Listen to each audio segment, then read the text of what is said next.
اگر ہم آج بھی فتح چاہتے ہیں تو اپنے اندر بدر کا یقین پیدا کریں، احد جیسی کی گئی غلطیوں سے سیکھیں، خندق کی حکمت اپنائیں، حدیبیہ جیسا صبر اختیار کریں اور فتح مکہ کی معافی کو اپنا شعار بنائیں۔ بسم اللہ الرحمن الرحیم۔ معزز حاضرین، ہارون بولتا ہے میں آپ کو خوش آمدید۔ آقائے دو جہاں کی پیدائش سے پہلے عربوں کی کیا حالت تھی؟ جاہلیت کا زمانہ ایک ایسی کہانی ہے جہاں انسانیت کی روشنی مدھم پڑ چکی تھی۔ یہ وہ زمانہ تھا جب کعبہ، جو حضرت ابراہیم علیہ السلام کا بنایا ہوا توحید کا گھر تھا، 360 بتوں سے بھر چکا تھا۔ حبل، لات، عزا جیسے بت لوگوں کے رب بنے بیٹھے تھے۔ جہاں قتل عام اور لوٹ مار روزمرہ کا معمول تھا، غریب کچلے جاتے، طاقتور سب کچھ لوٹ لیتے۔ یہ جہاں علم کی بجائے جہالت اور عدل کی بجائے ظلم راج کرتا تھا۔ بیٹی کی پیدائش شرم کی بات سمجھی جاتی تھی اور وہ زندہ درگور کر دی جاتی تھی۔ عورت کو مایا نگاہ سے دیکھا جاتا تھا، بیچا جاتا تھا یا غلام بنا لیا جاتا تھا۔ شادیاں دولت کے بدلے ہوتی، طلاق آسانی سے اور بیوہ گھر والوں کا بوجھ سمجھی جاتی تھی۔ کعبہ کے سائے میں بھی یہ ظلم جاری تھا۔ لوگ پتھروں کو پوجتے، قربانیاں دیتے اور جادو ٹونے پر یقین کرتے۔ شراب، جوا، زنا یہ سب عام تھے۔ غلامی عروج پر تھی۔ کمزوروں کو مارا جاتا اور امیر زر تلائے محلات میں عیش کرتے۔ حج کے نام پر تجارت تو ہوتی مگر بتوں کی پوجا مرکزی تھی۔ کعبہ اب شرک کا مرکز بن کر رہ گیا تھا۔ مکہ تجارت کا مرکز تھا، شام اور یمن کے درمیان کاروانوں کا مرکز۔ یہ تجارت ظلم پر مبنی تھی، سود خوری، ناپ تول میں دھوکہ، غریبوں کا استحصال، امیر اور غریب کے درمیان خلیج بڑھتی جا رہی تھی۔ جہاں دولت تھی، طاقت تھی۔ آقائے دو جہاں کے ظہور ہوتے ہی کون سے معجزات نمودار ہوئے۔ یہ اندھیرا 570 عیسوی میں نبی کریم صلی اللہ علیہ وسلم کی بعثت سے ختم ہوا، اور اس رات نبی کریم صلی اللہ علیہ وسلم کی پیدائش پر کئی معجزاتی واقعات رونما ہوئے جو اس مبارک لمحے کی عظمت کو ظاہر کرتے ہیں۔ یہ واقعات مکہ اور مدینہ بھر میں مشاہدہ ہوئے جو جاہلیت کے اندھیروں میں نور کی آمد کی نشانی تھی۔ آئیے انہیں مختصر دیکھتے ہیں۔ جب مکہ میں نور آیا تو دور دور تک معجزے رونما ہوئے۔ یہ نشانیاں جاہلیت کے اندھیروں کو چیرتی ہوئی آئیں، جیسے ستارے پھٹ پڑے ہوں، دنیا ہل گئی۔ فارس کا محل لرزا، کسرا 14 مینار پہلے ہی گر چکے تھے، باقی آپ صلی اللہ علیہ وسلم کی پیدائش کے وقت تک۔ سلطنت کا زوال شروع، 1000 سال سے جل رہی آتش کدا کی آگ خود بخود ختم۔ ان کا دیوتا ہرمس دم توڑ گیا۔ عراق کی مقدس جھیل زمین میں دھس گئی۔ مشرکوں کا مرکز تباہ ہو گیا، بت گر گئے۔ کعبہ کے 360 بت الٹ پڑے۔ ایک آزاد ریاست قائم کرنا، ایک نظریے کو زندہ رکھنا، نہ کہ اسے کچلنے کا موقع دینا۔ آئیے ہم اپنی بات کا آغاز کرتے ہیں۔ جب مسلمان 622 میں مکہ سے مدینہ ہجرت کر رہے تھے، مطلب مکہ کی سرزمین ان کے لیے تنگ کر دی گئی، تو یہاں سے شروع ہوتی ہے ہجرت۔ تو پہلی ہجرت کا کارواں، مرد 73، عورتیں 11، مجموعی طور پر 84 مہاجرین۔ تاریخ یاد رکھیے، کل ہجرت کرنے والوں کی تعداد 200 سے 300 تھی، مگر پہلا منظم کارواں 84 کا تھا۔ یاد رہے، یہ ہجرت 84 افراد کی ہجرت ضرور تھی، مگر جب واپسی ہوتی ہے تو 10,000 کا لشکر۔ جی ہاں، یہ تعداد نہیں، انقلاب کی داستان ہے۔ جب نبی کریم صلی اللہ علیہ وسلم مکہ چھوڑ کر مدینہ گئے، صرف 84 مہاجرین، 73 مرد، 11 عورتیں۔ جب وہی 84 مہاجرین 8 ہجری کو واپس مکہ لوٹتے ہیں تو 10,000 کا لشکر لے کر لوٹتے ہیں۔ یہ 118 برابر کی ملٹیپلیکیشن تھی، محض تعداد نہیں تھی، یہ ایک نظام کی فتح تھی۔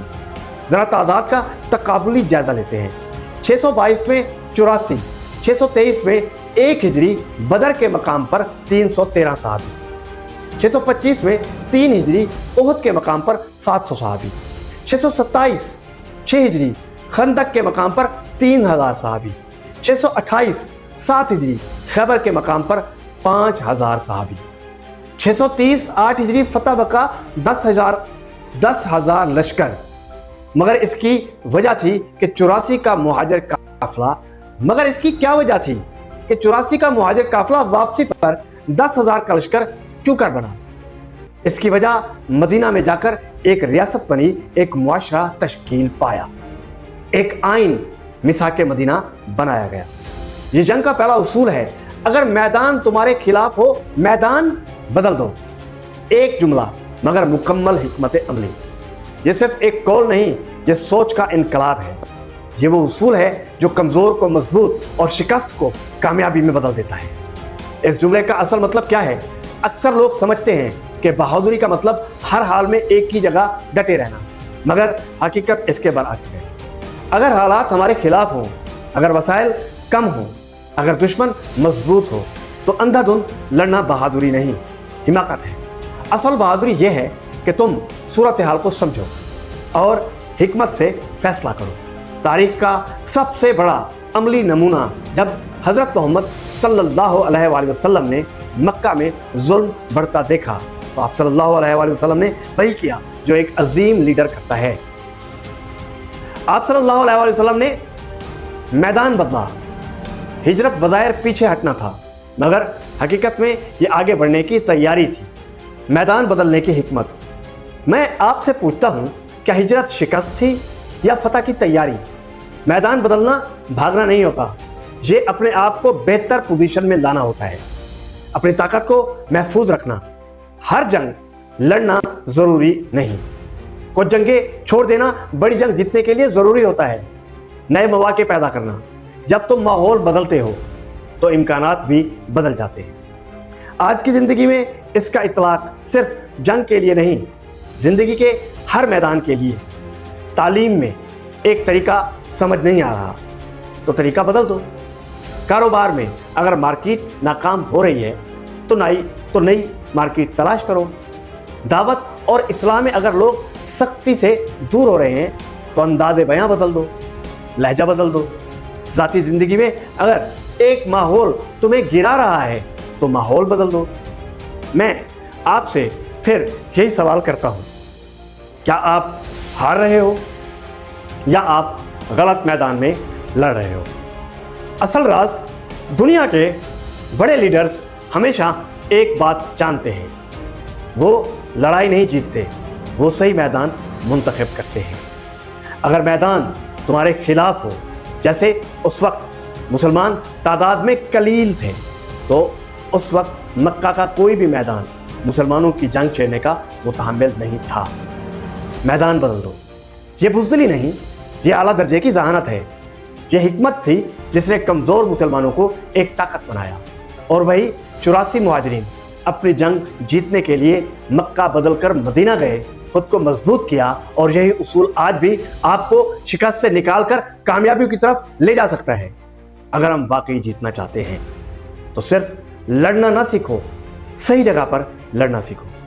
اب آتے ہیں تیسرے مرحلے کی طرف، 3 جنگیں، طاقت نہیں تربیت۔ نمبر 1، غزوہ بدر، کمزوری میں طاقت، تعداد کم، وسائل کم، مگر ایمان مضبوط۔ نتیجہ، جنگ صرف ہتھیاروں سے نہیں، یقین سے جیتی جاتی ہے۔ کمزور بھی جیت سکتا ہے اگر اس کے پاس مقصد واضح ہو۔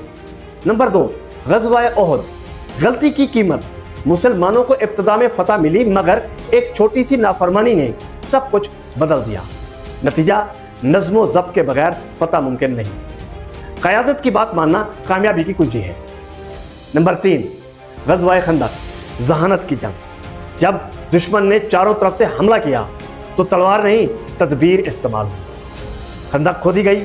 نتیجہ، ہر جنگ تلوار ہتھیار سے نہیں جیتی جاتی، نئی حکمت عملی اپنانا کامیابی کی علامت ہے۔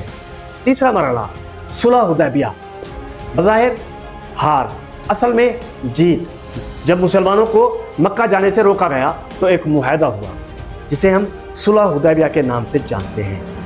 بظاہر شرائط سخت تھی، صحابہ کو لگا یہ کمزوری ہے، مگر رسول اللہ صلی اللہ علیہ وآلہ وسلم نے اسے قبول کیا۔ کیوں؟ حکمت۔ جنگ کو روک کر امن قائم کرنا، لوگوں کو اسلام سمجھنے کا موقع دینا، دشمن کے دل نرم کرنا۔ نتیجہ،